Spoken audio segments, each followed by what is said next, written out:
And hello there, and welcome to the next episode of the Wyrd West Telethon. Cheer will be with us in just a moment. Thank you for joining us today. Thank you to all. You guys have been like awesome today. I really appreciate it. Thank you. Yay, there she be. Hey. Hi. Hey, how's it going? Pretty good. How are you? Really good. Really good. Thank you. Thanks for agreeing to do this with me today. I really appreciate it. Of course. Yeah. Cheer Stephenson Papworth is one of the organizers of a group called Dystopian Authors and Fans, which is a really, really cool group on Facebook.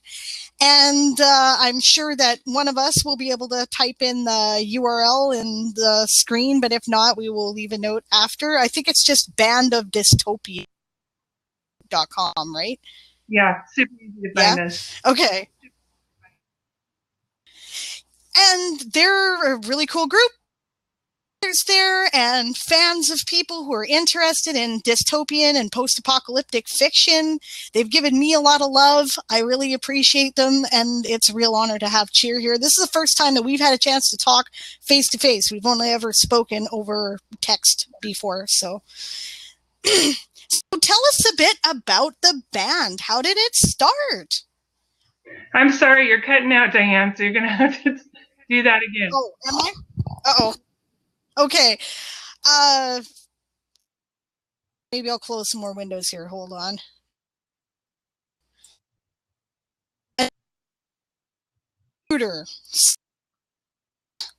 It struggles sometimes. All right, we work with what we have.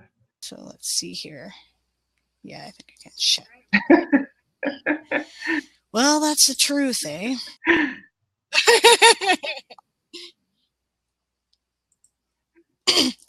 Yeah. Okay, I've shut down a couple of windows. Is that a little better? Yep. Yeah. Okay. Good. Perfect. Yes. So tell us a bit about how the band of Dystopian Authors got started. I don't even know the story. I just stumbled on the group one day. Stumbled is a good word for it.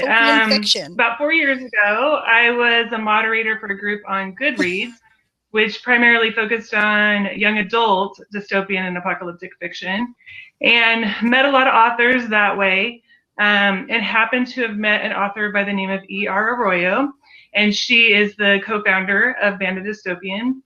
And she contacted me one day and said, there really isn't a place for people like us. You know, there's a lot of romance groups for romance writers. There's just all kinds of reasons. Just a huge hole. There wasn't a lot out there.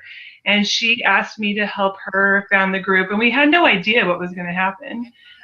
But within like a couple months, we had like 2,000 members. So now we're 4 years strong, over 5,000 members. And it's a mix of authors like you and readers. And it's just this cool place. You can get together with like your favorite author and you can ask them questions and participate in things together. So it's just a pretty cool community, I think, that we've created and fairly unique. So that's it. That's how we got started.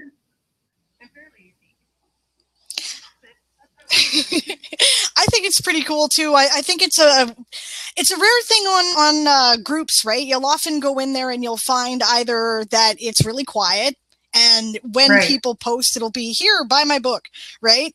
Or it'll be, you know, like this, I don't know, egos get involved and stuff, right? But I haven't found that at all in this group. Everybody's so friendly and so encouraging, and I think that it's amazing.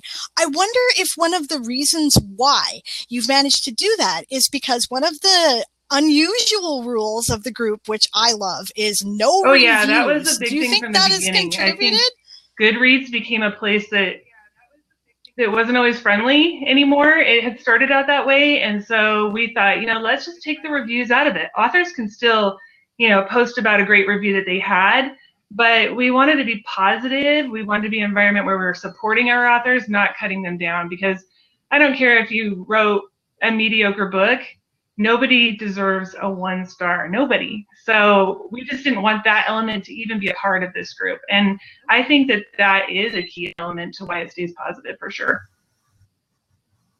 And that doesn't mean that readers can recommend a book either. So it's not that there's not recommendations. It's just not reviews.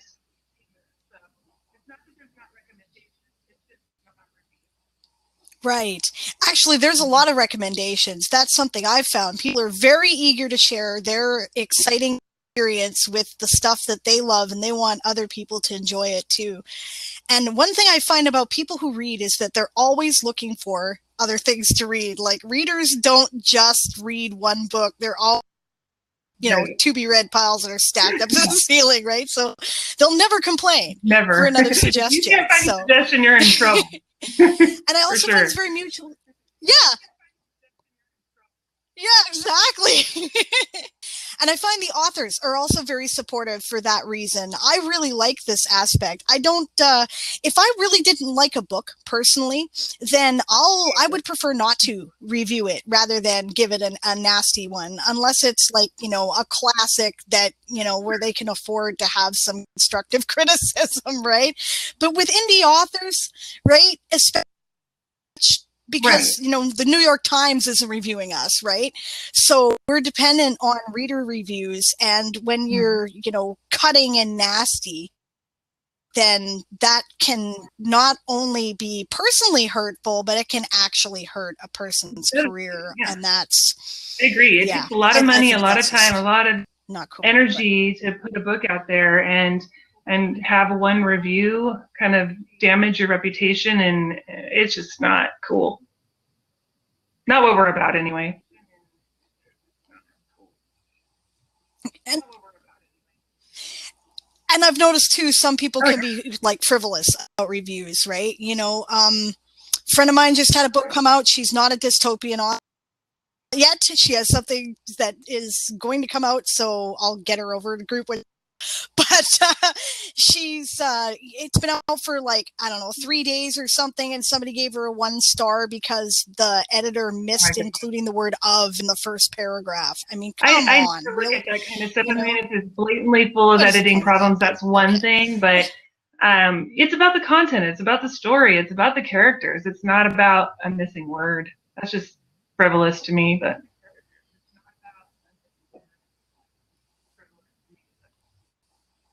Yeah, fair enough. Yeah. Okay, so what interested you? What got you started in reading dystopian and post-apocalyptic fiction? What was your... I don't know. Let's start with the first one that... well, I've always been an avid reader, and pretty much there isn't a genre. There might be a few genres I won't touch, but I'll read just about anything. So I don't just read apocalyptic and dystopian fiction. And a lot of authors think that they'll write something else and go, oh, I didn't think you'd be interested in that. And I'm like, no, I totally read that. But I started reading young, and I read a lot of the classics. So then I came across things like 1984. And when I was in high school, I think what did it was I was in a play. I was on the crew of the play, and it was Animal Farm, which is, you know, classic dystopia. And I don't know. I always like things that kind of make me feel uncomfortable, disturb me a little bit. As much as I like something that's dealing with real social problems, and that's what dystopia does. It takes a current problem and then it blows it up into, like, you know, ridiculousness, and that excites me. I don't know. So then it's just, you know, devour dystopian and apocalyptic fiction. But I still read other stuff. Don't get me wrong. No, go ahead. Sorry, I didn't mean to cut you off. I thought you were done. Good. Thing you said, I don't know, something. Oh, Yeah. I was done.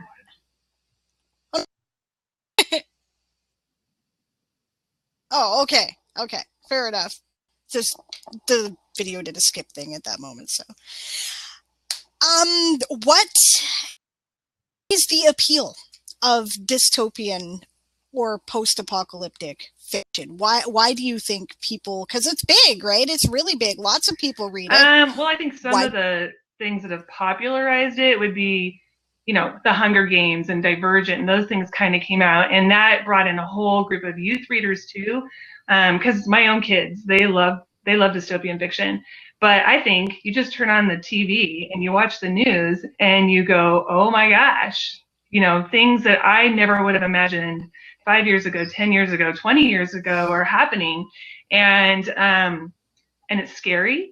And so I think that's what it is. It's like, oh my gosh, maybe I need to pay attention to this stuff that just was fictional, just fiction in the past. So I think that's part of the appeal. And then I also think, in particular with apocalyptic fiction, I think there's something in us that just wants to, there's that desire to survive and to triumph and to make changes, whether it's overthrow a dystopian government or it's survive the zombie apocalypse. I think that just resonates with people. I have reoccurring dreams about, and I always have. So I don't think that's uncommon. I think all of us kind of have that desire to triumph, I think. It's charged. Nope. Yeah, me too, actually. My first first post-apocalyptic was The Stand. I was 10 or 11, right? Which I suppose, might strike some people as odd, but I was one of those nerdy kids that was always, ahead of the game as far as reading went. And I don't know, right? Like it left a lasting impression. After that, I started seeking out more of the same because, yeah, I agree with you. For me, it was about the survival aspect, the fact that, things can be crappy and we'll still somehow find a way, or at least we should be thinking about ways that we can find a way. And of course, I had dreams about, different disasters when I was a kid. Yeah, plagues, the nuclear war, and the whole bit. So it never really stopped. It's less than it used to be. But now I've got totalitarian Gestapo dreams. And I don't imagine it's ever going to stop. You're going to write about it and write about it and write about it. I read the news too much. Well, here's hoping. Right. That's the idea. It's good story fuel. That's for sure. Yeah.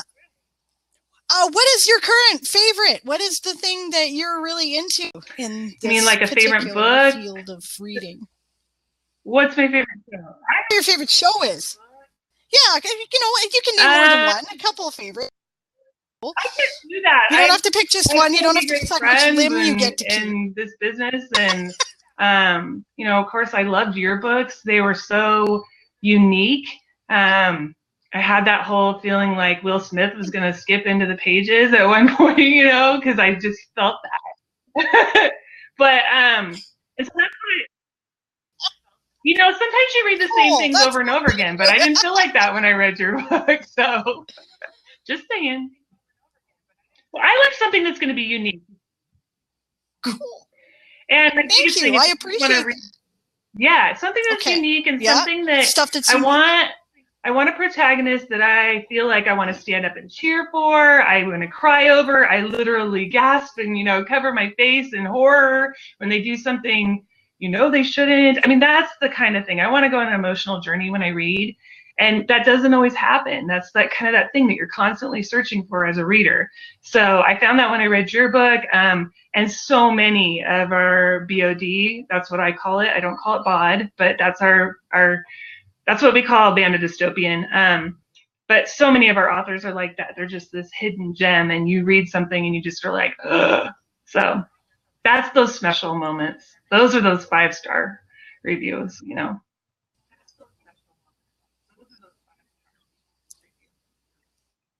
That's cool. I find that too. There's a lot of really interesting writers. There's so much good stuff out there. And one of the things that I find is that a lot of times, not always, but a lot of times in a more broader, big 5 traditional publishing kind of sense, right? You end up, because they're corporations, right? And they're making a marketable product, right? Go with things that you already kind of know because they know it sells, right? So they keep trying to, like there were so many Harry Potter clones and things like that, because Sure. people are trying to imitate that success, right? But when you get smaller presses and independent publishing involved, often, not always, but often, they're more willing to take a risk. And so they try things that are different and unusual and a lot of fun. And they care so much. Writers care so much about these fictional people that have, you know, materialized in our brains, right?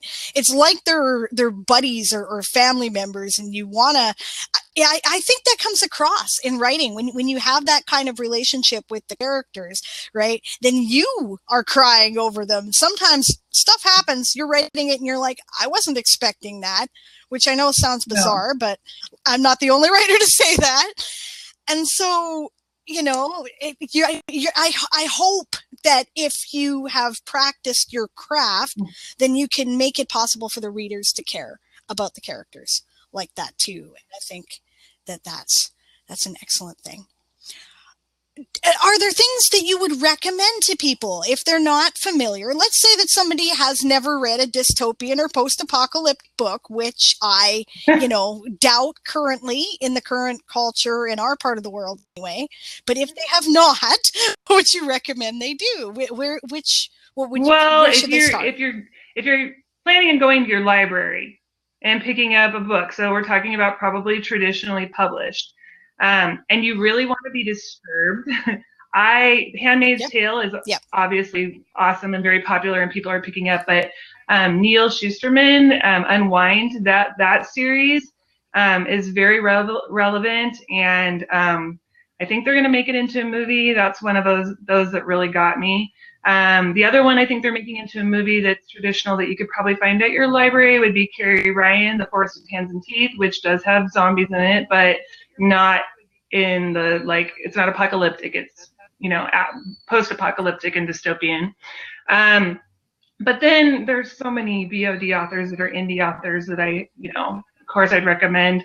Band of Dystopian actually has an anthology that we published a few years ago, was nominated for a Utopia Award, has 20 of our Band of Dystopian authors in it. They each wrote a story, and the stories are all connected to a broader story. And anthologies are a really great way to introduce yourself to different authors and find an author that you like. So that has 20 authors in it, which that's something that hadn't been done before, especially with the way that they were connected, the stories are. And E.R. Arroyo did a really good job of doing that. So that would be another really good way to find people. But one of the best would be to join our group and, you know, say, hey, I'm not interested in zombies, but I am interested in, you know, a dystopian government, and you will have 5,000 people behind you that will give you a recommendation. And not just from authors, from readers. You can say, I don't want authors to be spamming, you know, this thread. I really just want other readers to tell me what they like, and you'll get it in a second. So I have too many. I can't pick. It's just, yeah. Yeah, I hear you. Yeah, fair enough. I want to mention that there's like two rules in the group that I think a lot of these groups too, where there are involved, often, you know, here's the downside of indie writing. It's hard to get the word out. So when we have opportunities to do it, we kind of go insane and it becomes a big commercial. This does not happen on this group. One of the reasons is that it's limited to a monthly thread where you can post once about, you know, one project. I mean, if you got 3 different projects coming out, okay, fine, you can post about all of them, but you know, only once about each project. So that's a good way to find things if you're just kind of looking at what's up and coming and what's available, right? But otherwise, you're only allowed to post if someone says, hey, looking for a, you know, like I would get to post something about, you could look at my book if somebody said, right, I'm looking for a fantasy dystopian, right? I could be like, well, I wrote this, you know, but otherwise that's against the rules. And that's cool because then it's not a big, you know, like if I wanted to read commercials, all I had to do is pick up Twitter and skip through my messages, right? And honestly, I don't need that. So of that too. Yeah, it's honestly, a good bunch. It hadn't always been that way. You know, when we were smaller, we could do that. But then it just we grew so much, and it just became, just like you said, constant barrage of commercials. And we're about content. We're about each other, about becoming friends. And you'll find that in this group that you will truly get relationships with people. Some of them that I've actually met in person since being friends online, and find out that we really do like each other. So that's really fun. But I mean, now we have to limit it to that thread, and we had to put some rules in place, as much as we did not want to. And that doesn't mean there's not opportunities to promote your book, because we do things like launch parties, where it can just be about you, or an author takeover, where an author will take over the page for an hour, and it's just about that author and their book. So it's not that there isn't opportunities to really stand out in the crowd, but in general, if you're looking for something, go look on that promo thread, and you will find freebies, and you will find authors with new releases, and there's just a lot of great stuff there, and recommendations, because the readers are saying, hey, go pick up this book too, in that thread.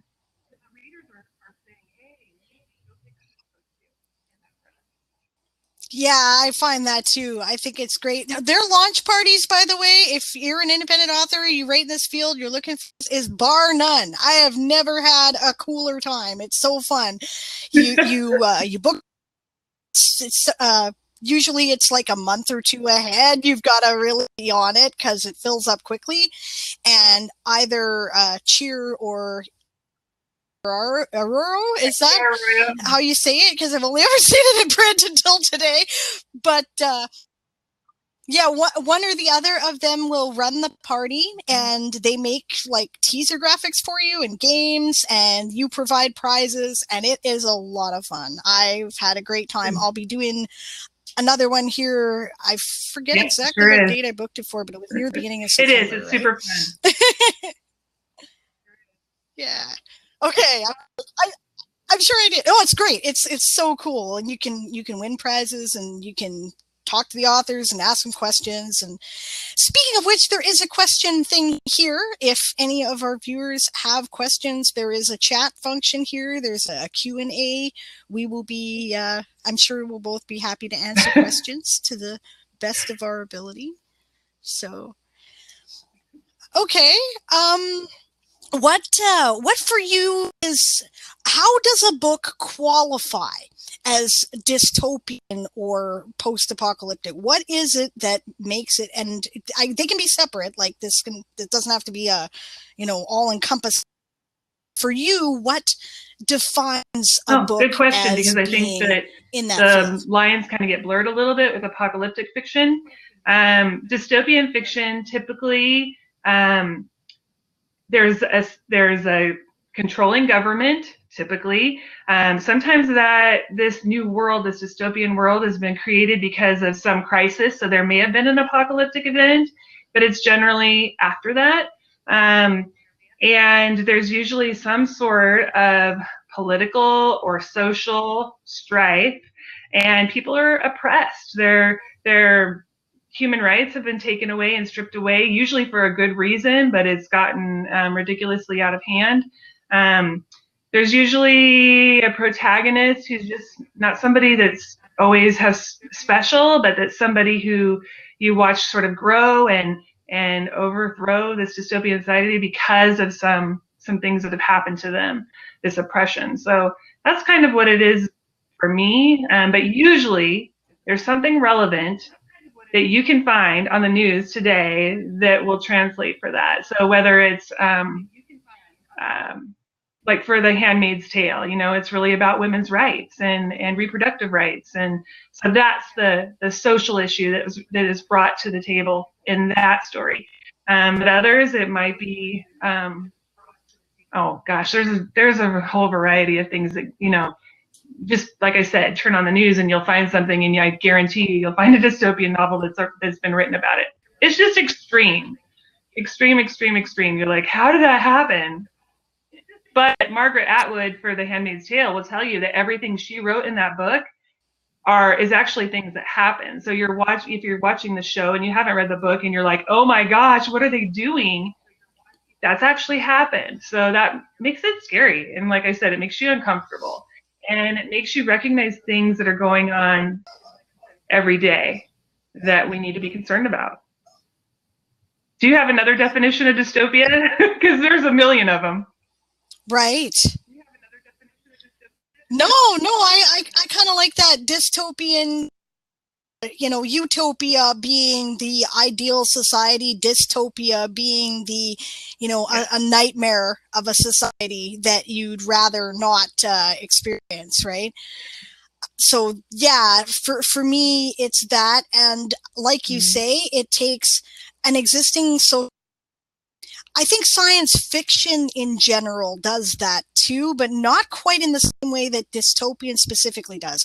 It takes a social issue that is happening and that people are worried about, and it gives it some distance, puts it somewhere else in the far future or another world or whatever, or near future even, and it says, okay, so if we follow this to its end, this is where this is going. Yep. We want this, right? And then the characters have to deal with this world and hopefully make change and improve it, right? Not necessarily, but I think of it for me is that the characters are trying to change it. Often they succeed. When they don't, they've often made small changes that, you know that there's going to be dominoes that are going to fall as a result of that, right? Like, so yeah, I think because ultimately the tone is hope, despite the oppression in most dystopian fiction. I think when it isn't, it tends to lean towards the punk genres more, like cyberpunk, for example, right? But that's that's an observation, and I don't know if that would be a hard definition. I would agree with you. For myself, I think hope is a common theme for sure.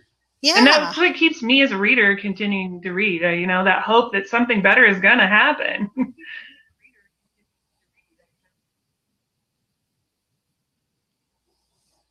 Absolutely. No, not to put you on the spot if you don't think of anything, but do you have any questions for me that you would like to ask me? Required. This is all off the cuff, guys, so you asked me if I had a favorite book right now. And, I feel like I have so many that I couldn't say that, but I know that you're a reader as well as an author. Is there something that you've read in the dystopian or apocalyptic flavors recently that really, really made you sit up and take notice?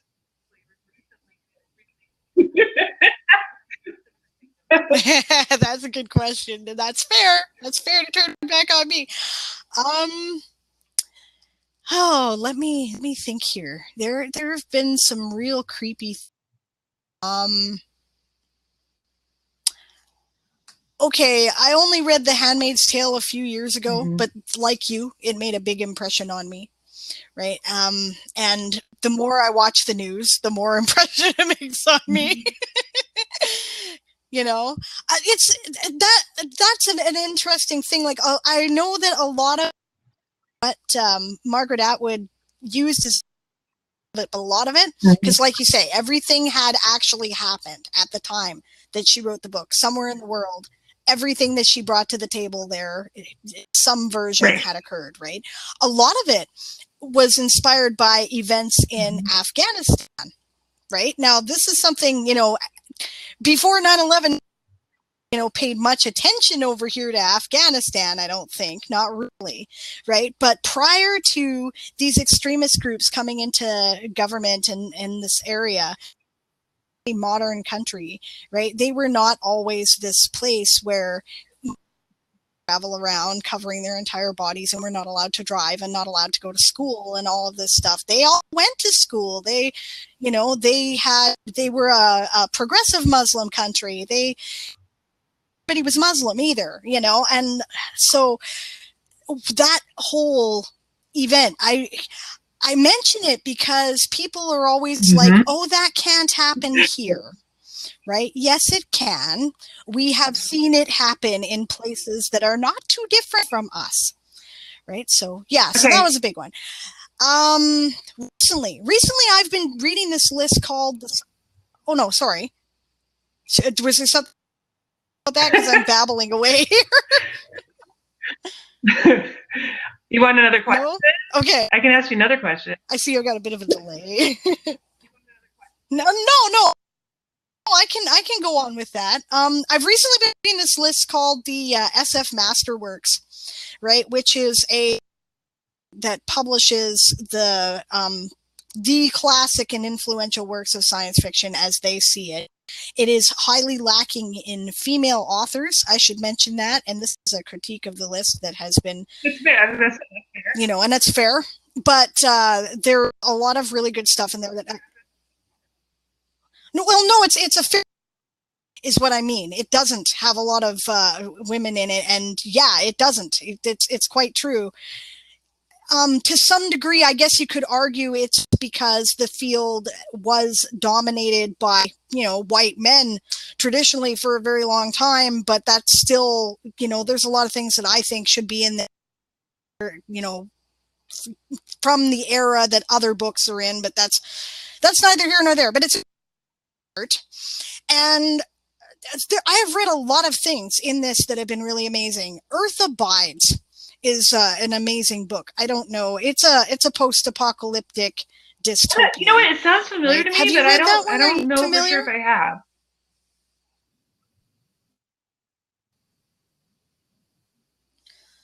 The author's name is escaping me. I should know it, but I'm certain that Stephen King read this book. I think I even know where it was that he came up with one of the key ideas to The Stand, and it was when he read this book, I'm certain, right? Because knowing how writer minds work, right?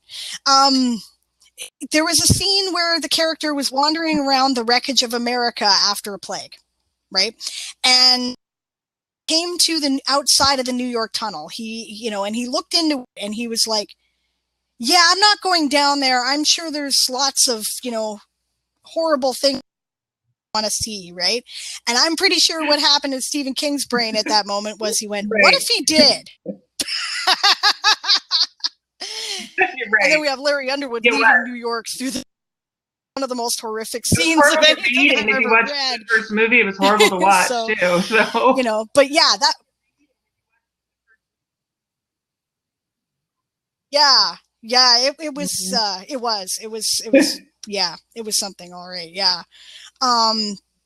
There's another book called The Death of Grass, which John Christopher is the author's name, which is another classic. And in this one, all the grass in the world. Oh, it's okay. You have to read this. Okay. Well, we're talking about recommendations. All the grasses in the world suddenly got this mold that killed it. Right. And of course, wheat is a grass. And rye is grass, right? So slowly food security completely fell apart, and then society fell apart because one thing, when you write dystopian fiction, you read about disasters a lot. Right. And you always hear these horrible stories about things that happen in disasters. Like, everybody, there was all kinds of things about what supposedly happened between people in Katrina, right? After Katrina, right? And it's nonsense. It's, all utterly crap. It's completely fabricated, and almost none of the stuff that people who were trying to survive supposedly did happened. Right. But one thing that will make people start to be violent is hunger. Right. If there is famine, people will eat their children. They will do it. It's, and we know this because we have, recently, right, in, recent history, we know a lot about famine, which of course was entirely human. Right. And yeah, people did these horrible things. Right. And, because people go crazy. So that was one of those books where people were kind of crazy, right? And so, that was, and there was a third book, and it was about, it was one of the first nuclear war books that was published in the 50s. And the idea was basically, would America survive a nuclear war? Right. And the science is a little bit outdated. Radiation was dangerous in this book, but not nearly as dangerous as we know it to be now. Right. So you can put your recommendations up on this. slipping my head. I should know this. Alas. Oh yeah, that's right. Alas, Babylon. Familiar. That's what it was. Right. So that was. You've read that one. I think required reading. So yeah, what have I read recently? I've read recently. Yeah, like that was probably required reading for me in high school, but I always liked required reading. So, usually every year there's usually a few books that you can't forget. One that I read recently, and we read it for Banner Dystopian has a monthly read where we really get into a book and discuss it every day. It's a small group right now. There's only about 300 people in it, and we vote on the book. Usually it's a subgenre. And so one of the books that we did read, and she was actually one of our authors in our anthology, is by Kate L. Mary. It's called Outliers, and she's put out the second book as well. I'm desperately waiting for the third, but it is a really rich, awesome dystopian society. I really liked. Great characters too. So that's one recently that really stood out to me. There's so many. It's like, I mean, how long do you have? Right. Up to an hour, but we're about half an hour right now, but it doesn't have to go that long either. It's, I'm curious as to why. I find that really difficult to do in the context of the interview format here, but I will stop for a moment and point out that there is a pledge utility somewhere up on your screen if you are interested in supporting the print book of Once Upon a Time in the Wyrd West. But okay, well, ask me questions. I know your whole premise is to do this like serialized, these chronicles. So what made you decide to do that? Because a lot of authors I've heard say it's risky. They don't make any money off of it. Your readers are demanding. How are you finding it? Why did you decide to do it?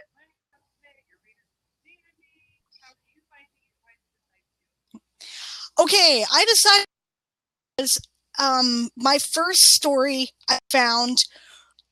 Okay, one of the reasons is that, it's just the way it came to me, right? Like, that's, the story is as long as the story is, right? And sometimes the story has to be longer. And for this one, it actually varied, right? Like there's 6 stories in the book, 6 year worth of Wyrd West serials, right? And the first one was 8,800 words, and the last one was 45,000 words. So they varied a lot. But the first one being 8,800 words, it was a weird length, right? I tried to submit it to a couple of magazines, and I had some real trouble. And part of the reason was that, it's just weird. Like it's a novelette. Not a lot of people are publishing novelettes, right? It's also, most people are looking for flash fiction these days, under 1,000 words, right? Maybe up to 5,000, right? So, the other thing is that I found that I think because it is kind of a weird genre bender, that is, a lot of people didn't know what to make of it, right? And I get this a lot because I do that a lot, right? I also have a fantasy space opera series that I'm working on, and I just recently got rejected by a fantasy magazine because they said, if it has space, it's too futuristic for us. And I'm like, did you get to the part with the magic sailing boats that fly? No? Okay. But, right? So that was one of the reasons. And I thought,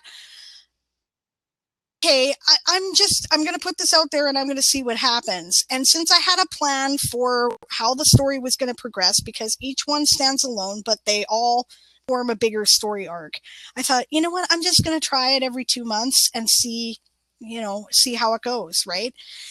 And mostly I kept to the schedule. I was a little late releasing the 5th one, but I don't know.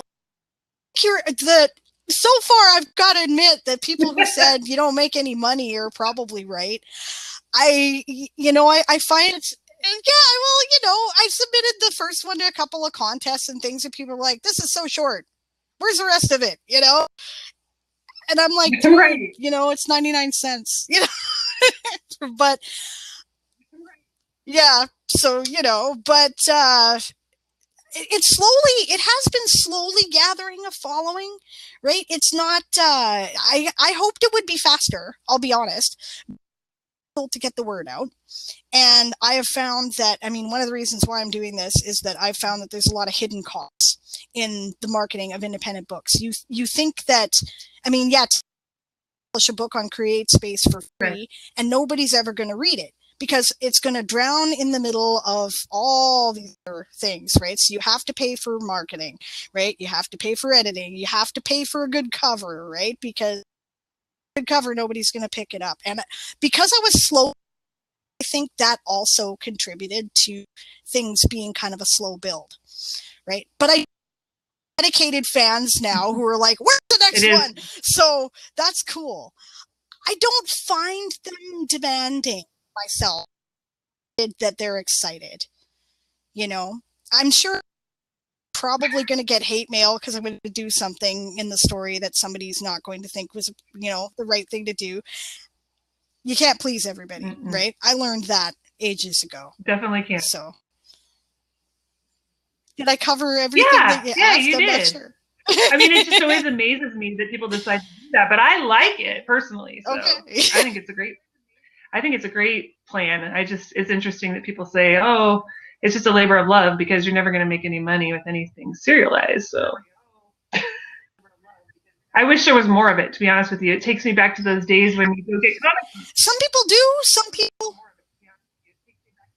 Yeah. Right. Right. I some people like it, and some people do make money at it. The ones who are making good money at it are the ones who can write really fast. I am not one of these people, right? Some people can churn out 60,000 word. I can do NaNoWriMo when I put everything on hold. Right. 3,000 words at the expense of the rest of my life, you know, and I'm not prepared to do that all the time. So that's not going to happen, right? But I guess that's one of the reasons why I decided to do the print book too, right? That was always part of the plan. And I wasn't going to do it until I had the first, you know, story done and out. Because I thought this way, people who prefer the e-format can, you know, they know what's coming every 2 months about, right? So they can, you know, read it in pieces and wait for the next one if they want to do that. But people have a big fat book with the whole story in it, they can get the print version, right? That was my plan the whole time. It turned out to be a much bigger book than I thought it was going to be. It's over 100,000 words when I put it all together. Do you have a cover already? But yeah, so here's hoping that. Do you have a cover already? Do I have? Sorry. Book. I do have a cover. I made it, but it's a good cover. Honestly, it is. Yeah, it's. I wonder if I can put a link to. Just a second. If I can find, because I can probably put a link to that in the chat so people can see. Where did I hide it? It is on the Kickstarter page. That is one thing here. I'll just. Oh, I see. Aha! I understand why I'm having problems now. Apparently, I have the main Kickstarter page open as well as the other page, and it is running 2 videos at the same time, which my computer can't do. So I will shut this down in just a moment as soon as I get the cover image link. And then that will be better. And I've noticed I've got going on too. So which is why I keep interrupting you unexpectedly. Sorry.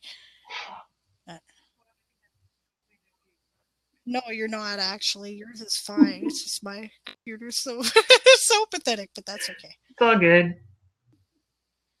Come on now. Scrolling back. Sorry, I'm doing a scroll. We can talk about other things while I'm doing that if you let's see. Copy image link. There we go. Now I can shut. And that should be easier. Okay. So I'm just going to put that in the, I think it's the chat link here that, this is the, you know, mock-up graphic that has the cover image on it. It's pretty simple, but it did not show up. Okay. I will try the Q&A area then. Wait a minute here. Pin alert message. Aha, that's what I was looking for. Okay.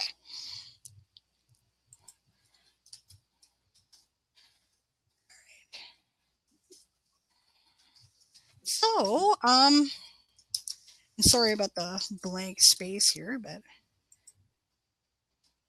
there it is. It shows. Yeah. Hopefully that works. It's this big long link, but if you click on it, awesome. It will take you there. So, yeah. Okay. If you were, let's see. If you were in a dystopian novel yourself, which one do you see yourself in, and how well would you do? Well, I would definitely, I know which ones I would not do well in. I know I wouldn't do very well in the Hunger Games. I just put that out. I think where I would do better in would be one where there were preppers, because I'm a bit of a prepper. You know, I like to be prepared, whether, you know, situations like Hurricane Katrina or whatever, that I could stay where I'm at and I could take care of myself and my family and my neighbors and help out, you know, my surroundings. So we have things like food storage and that kind of stuff. So there's a great series by Alyssa Barr, which is called Outage. And it's about losing the power because of an EMP. I think that's probably one of those situations that I would do pretty well with. But if it's anything like, you know, athletic, then probably out. No zombie apocalypse for me. Though I may have a hideout, but, you know. Yeah. What about you?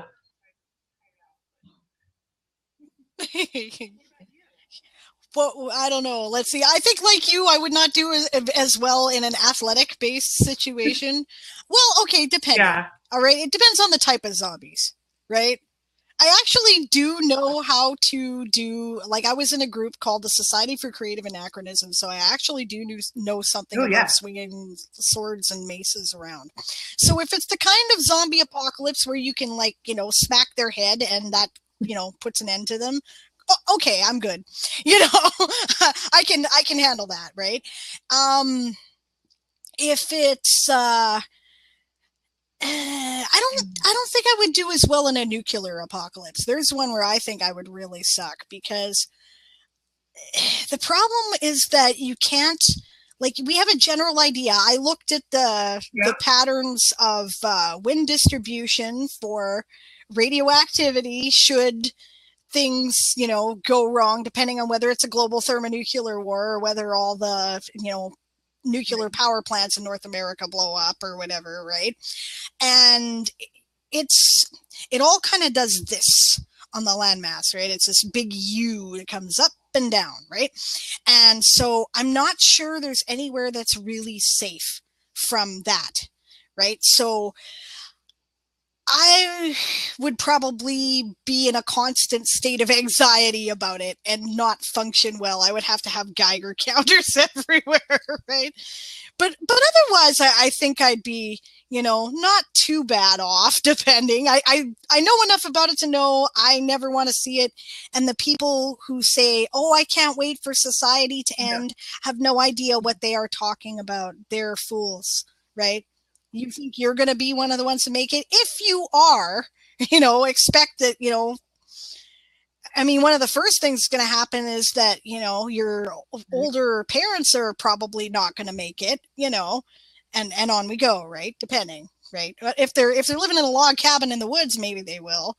There's some tough people who are still doing that out there, but my mother is, and, you know, I would miss her, right?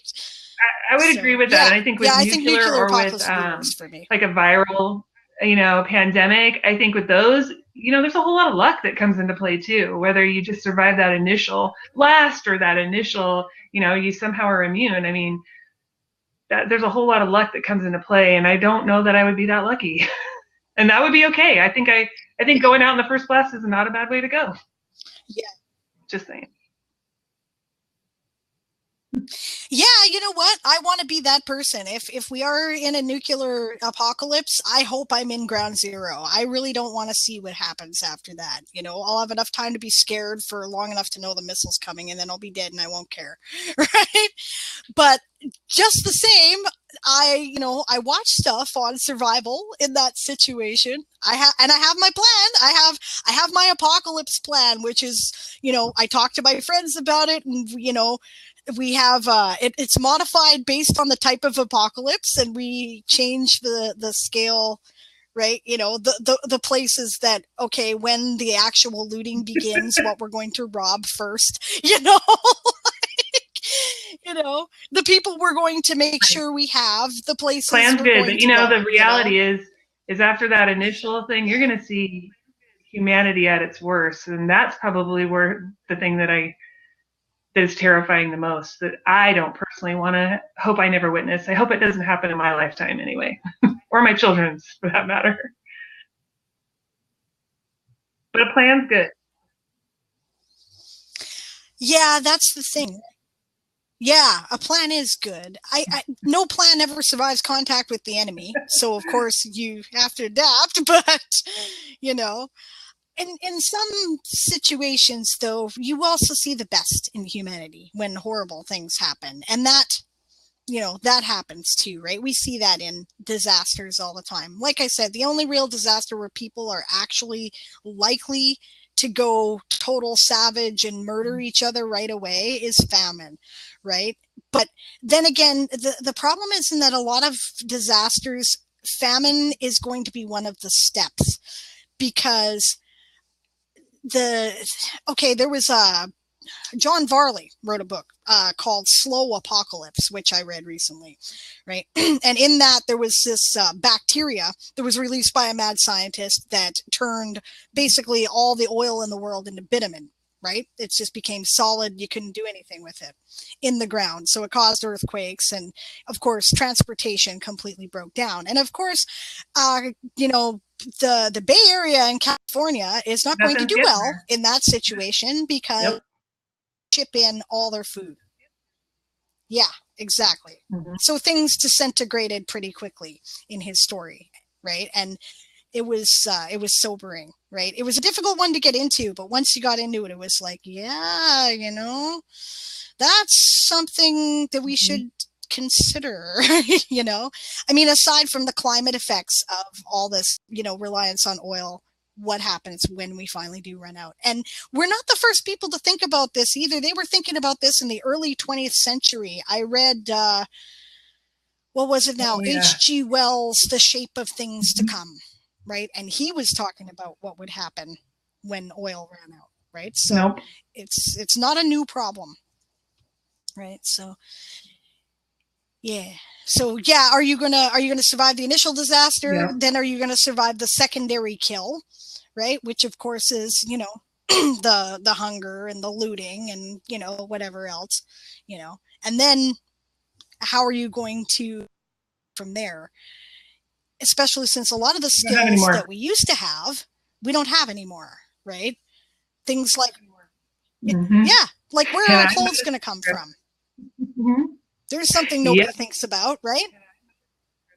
Yeah, that's right. I know people who weave, right? I know them through the SCA, but it is a really time-consuming and difficult and expensive process, right?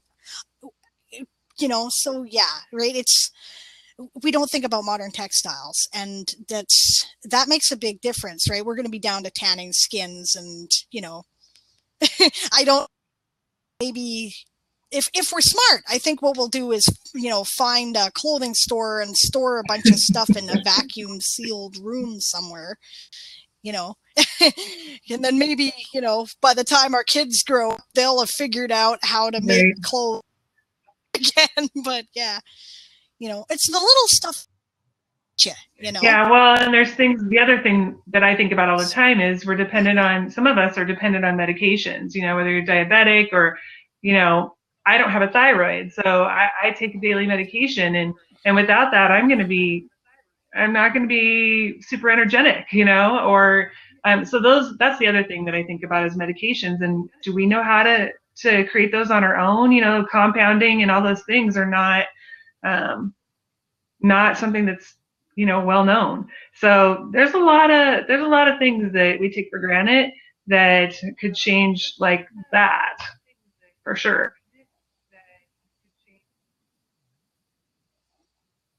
Yeah, diabetes becomes a lethal disease again as soon as there's an apocalypse. Yeah.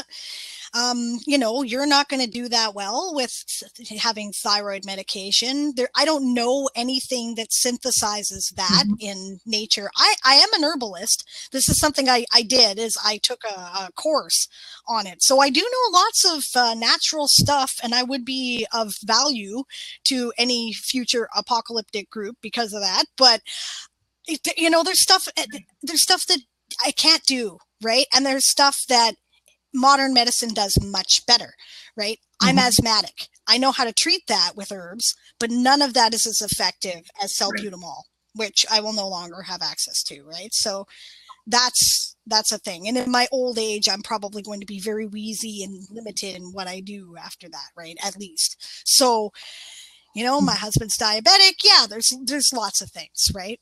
that are all going to be big issues that way. So yeah, and nobody thinks about that, right? Nobody goes, what happens when nobody considers that. Yeah, that's a big thing. Your allergy pills. Yeah, you know, allergy pills. Apparently, you can synthesize thyroid from a pig, but I don't know how to do it. So, and then you have to have pigs, right? So, just saying. Right. I will look that up. I will figure out how to do that. Seriously, I'm interested in all that. That's something that's one of my hobbies is, okay, how do you handle medicine when you don't have modern medicine? That's one of my focus areas. So I will look that up because that's something I had not considered. So, well, we've been at this almost an hour. Last chance for questions, guys. Do you have anything that you would like to add or that you're interested in discussing about I think we've pretty much gone around the table and back. It's been a great discussion, and I think these are just exactly the kind of discussions that we have on the group page too. And we do author interviews like this live on the Facebook page too. So if there's a question that, you know, we didn't answer, I bet you there's 5,000 people that would be willing to jump in and answer it too.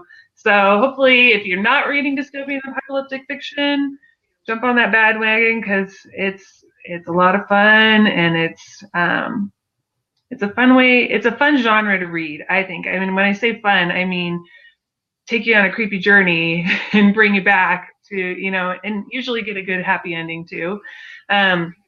So yeah, I don't think we have anything that we haven't covered. I'm sure I'll think of 100 things later though. Right? Yeah, that's how it works, isn't it? Yeah. Yeah, well, exactly. Yeah, thanks for having me. Thanks for joining me here today. This was a lot of fun, and she's right. This is what happens on the group, so you really should check it out.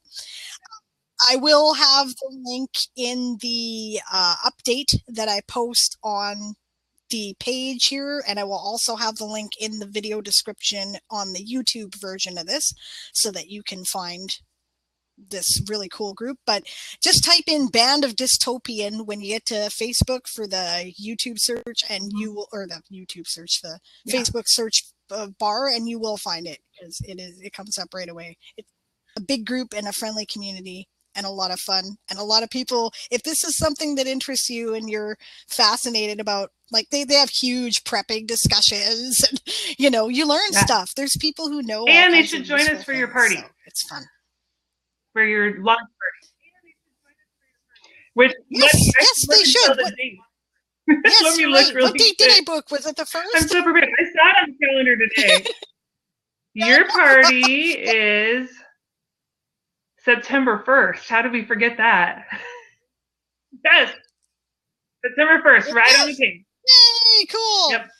It is on the release day, so perfect. That's awesome. So yes, please join me there. It is is a lot of fun. You guys will have a great time if you never experienced one before. It's really cool. So Thank you. They do great parties. It's awesome. So. Thank you. All right, thanks, guys, and we'll see you at the next one. Tomorrow I am, what am I doing tomorrow? I had an interview. Yes, C.L. Cannon will be here from Fiction Atlas Press. We will be talking all things indie and small press authors and fantasy genre in general. And then the very last one of these will be on the 5th, Sunday. We will be doing a science fantasy genre panel. I will have 4 other. I wonder how we're going to do this. I hope it doesn't overload the system, but we're going to, if it does, I have another plan. It may not be on Kickstarter Live. I may be like experimenting with it and then moving it to Google Hangouts, which will be live streamed on my YouTube channel, but if it doesn't work. But there are 4 other science fantasy authors. We will be discussing where that genre blends and why we like having this weird mixed genre our writing. And I don't know how that's going to go, but I'm looking forward to it. Once again, please support Once Upon a Time in the Wyrd West. It's I think it's a lot of fun. There's lots more stories coming. This is not by any means the end. This is the beginning of a series. And we can do it. We have 10 days left. Today we are 42% funded. There was a lot of interest today. Thank you to everyone who has supported us so far. So thanks. Okay, thanks, Cheer. Bye, everybody.